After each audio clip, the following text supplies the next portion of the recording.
Overwatch 2 is dying. I've been hearing this over and over and over and over and over and over and over and over and over and over and over and over and over again. From YouTube to Twitter or X for the Steam reviews. But I didn't want all the negative atmosphere around the game to cloud my judgment. So now that the long-awaited 3 story missions are released, I wanted to see if the wait was truly worth it. So let's get to it. A disclaimer at the start of this video. I'm speaking from the perspective of someone who's played this game since the beginning of 2017, right before Arista came out. Ironically, the same year this channel was made.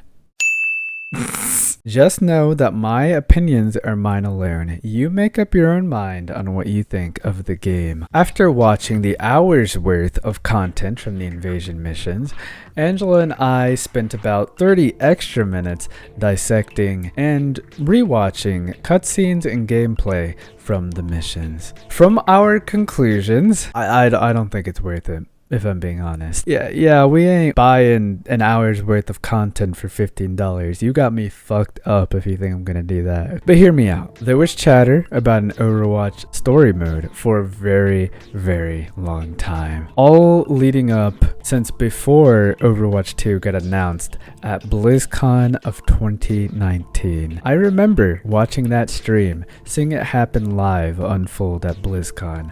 I was very excited, along with everyone else who was playing Overwatch at the time, because there was one thing that we were all unified on, and that's that Overwatch's story seemed pretty interesting, and we all wanted to see it expanded and grow, because all we had at the time was like a few archive story missions that really just told the story before, like a prequel, and we wanted more. As you may know or may not know, many years passed by. There was no real update on if Overwatch 2 was happening. Overwatch 2's story was its main draw point. If Kaplan was like, yeah, this story is gonna be huge, man. We are left now with 3 missions that, if I'm being honest, are about on par with the Halloween mission that came out last year. If I'm being honest, okay. To the story's credit, I think that the gameplay was interesting, especially in Toronto, when you had to use character abilities to go across a gap so that you could make a bridge for your teammates,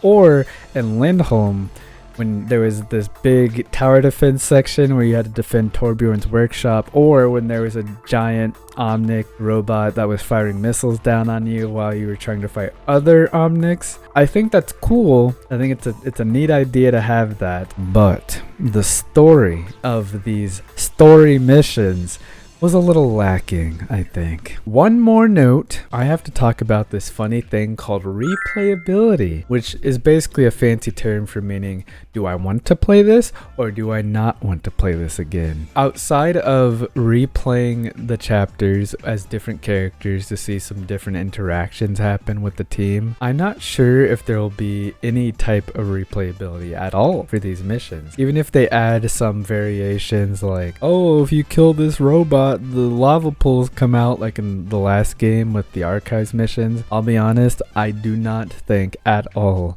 that adds replayability, because there's nothing different about it inherently. And I mean, they could force challenges, like new challenges you could do in order for it to be more rewarding, but like it wouldn't feel good to have to replay the mission the same way through. It's not really that replayable, is it? But interjection, Julian, out. Long story short, the invasion plotline consisted of ex-Overwatch, what was left of the ex-Overwatch people, Winston, Cassidy, Echo, May, Mercy, coming back after Winston's call and trying to gather up old ex-members like Sojourn, Torbjorn, etc. And alongside getting some new members like Lucio in order to help fight off the new Omnic apocalypse that's happening. Along the way of those missions, there was a lot of weird, not really fitting jokes that happened.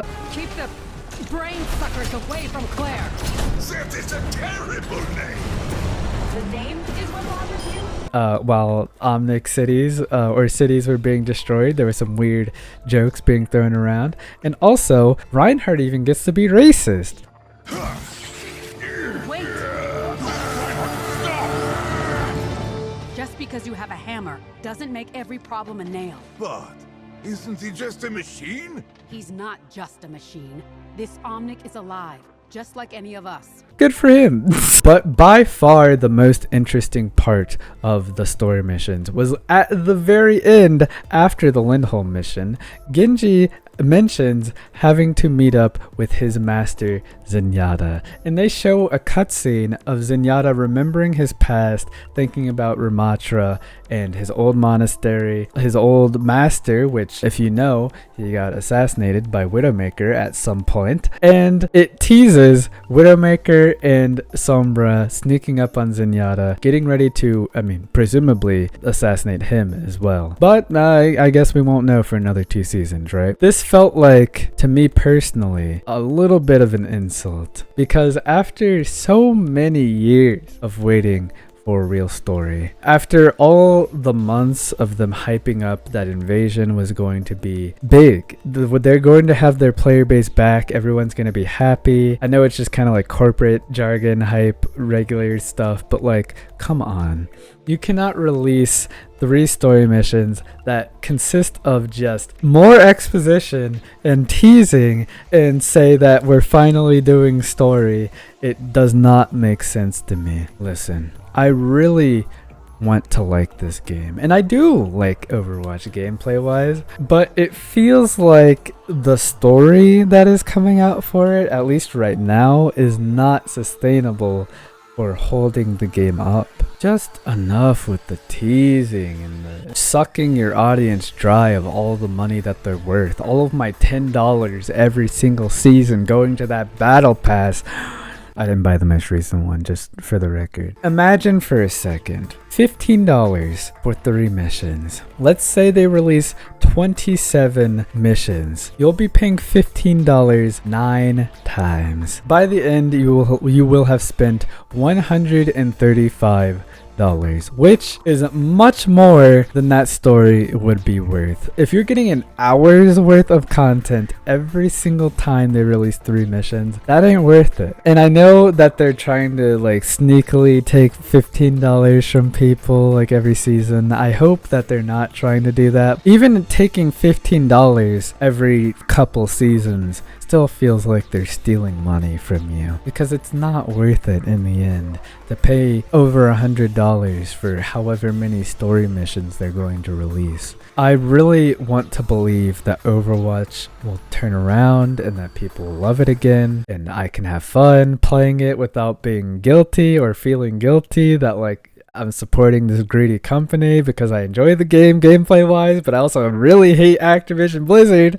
Unfortunately, as long as the big company over Overwatch is going to be greedy and awful, since they hold the Overwatch name and title, there's not much we can do about it as far as the player base goes. All we can do is not support the game, hope that they turn around, but chances are they'll run it into the ground before things get better, I think, because that's kind of how game development is at this point, unfortunately. The moral of this story is that big business is gonna do what big business is gonna do. In 2030, baby, Overwatch 3 is coming out and it's gonna be a fucking banger, okay? So get ready for that.